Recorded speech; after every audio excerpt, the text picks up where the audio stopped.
Allez, place à une petite vidéo de recap de la semaine d'entraînement. Je me suis dit que j'essaierais de faire ça assez régulièrement parce que je trouve intéressant de partager comment se passe ma prep au travers pour mes différents objectifs de la saison et puis de partager aussi un peu les difficultés auxquelles on peut être confronté.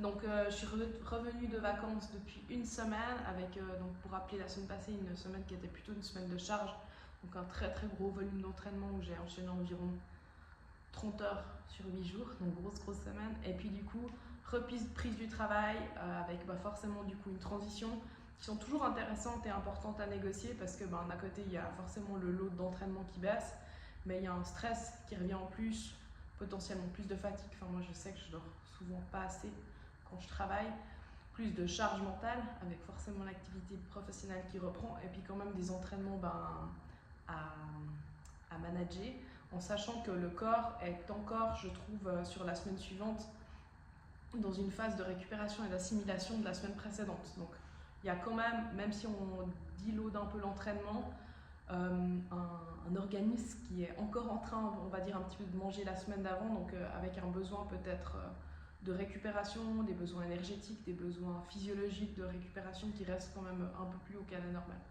Et puis du coup, cette semaine, je me suis pris 2-3 choses un petit peu compliquées à manager, on va dire, sur ma vie plutôt personnelle, professionnelle, ce qui fait que j'ai dû dealer avec un énorme manque de sommeil, disons-le, et puis une charge psychologique assez haute. Et ça, je trouve que c'est important d'en parler parce que notre préparation, souvent, c'est un espèce de plan idéal de ce qu'on veut faire, et puis après, entre la réalité du plan, enfin, entre le plan et puis la réalité de la vie, des fois, il y a un gap.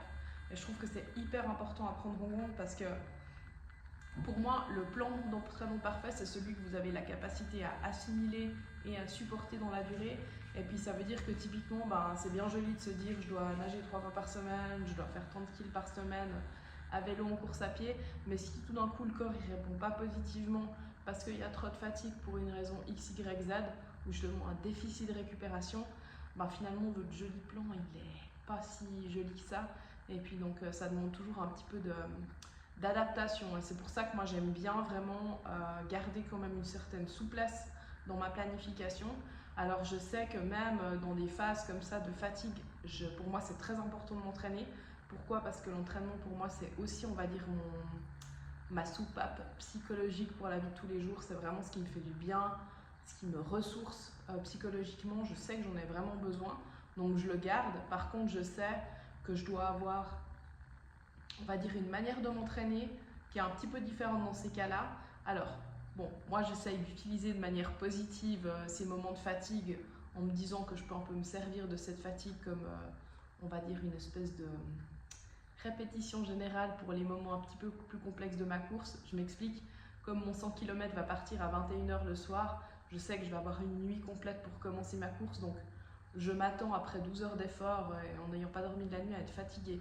Donc quand je me retrouve dans des phases comme cette semaine ultra compliquées en termes de sommeil et de fatigue, je me dis apprendre à m'entraîner dans des conditions comme ça, c'est pas négatif, je le crois vraiment, et donc je le fais très régulièrement.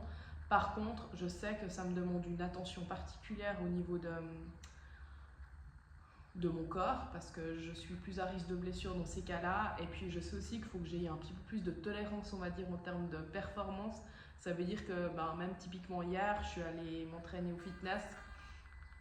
Dans ces cas-là, je me dis, si on parle de l'échelle des RPE, qui est une échelle qui permet un petit peu de ressentir la difficulté d'un effort en 0 et 10, peut-être qu'un entraînement que d'habitude j'aurais qualifié de 6 sur 10 en termes de RPE, je sais qu'en période de grosse fatigue comme ça, il va plutôt ressembler à un 8.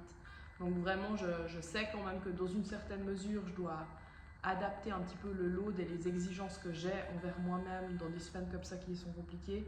Par contre, je ne suis pas forcément pour tout couper ou tout arrêter parce que je sais que je ne suis pas dans des bonnes conditions.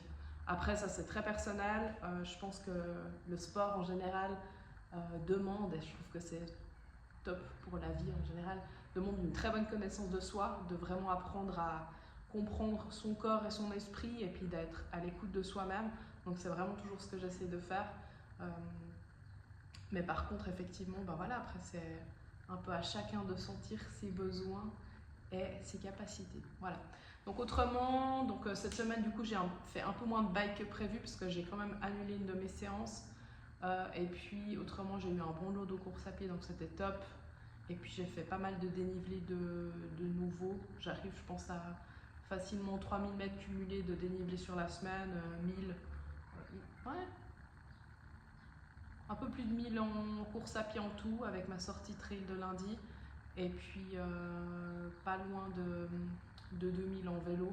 Donc c'est pas mal, ça correspond à ça ce que je cherche à faire en ce moment. Semaine prochaine, but,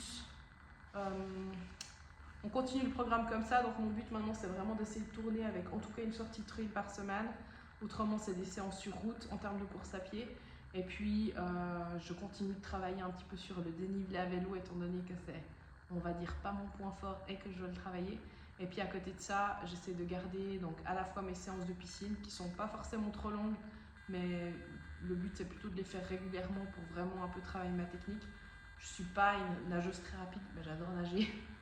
Donc voilà, j'essaie juste vraiment d'avoir une natation régulière. Je considère qu'un Ironman ça se gagne pas forcément dans mon cas. En tout cas, je cherche pas à briller sur la natation. Je cherche juste à minimiser, on va dire, les dégâts et à être bien fonctionnel pour la suite. Et puis, je garde mes entraînements de force à côté et je suis très très contente de ça. Pourquoi? Parce que je profite vraiment de travailler la solidité de mes articulations, de mes os, en faisant ce renforcement musculaire avec des poids assez lourds. Et je sens vraiment que ça me fait du bien. Et je trouve aussi même que psychologiquement, ça fait du bien de se sentir solide en fait. En tout cas, je me sens beaucoup plus en forme et beaucoup plus complète dans mon fitness, on va dire, de manière globale, donc dans ma forme physique, quand je fais régulièrement de l'entraînement de résistance, que quand je fais que de l'endurance. Donc je suis très contente de ma programmation actuelle. Je trouve que je la tolère relativement bien pour dire les difficultés que j'ai pu avoir cette semaine. Donc voilà, le but c'est juste de maintenir ça dans la durée pour que les gains puissent venir petit à petit et pas de chercher à faire des espèces de pics trop rapides qui n'auraient pas d'intérêt vu la longueur de ma saison prévue.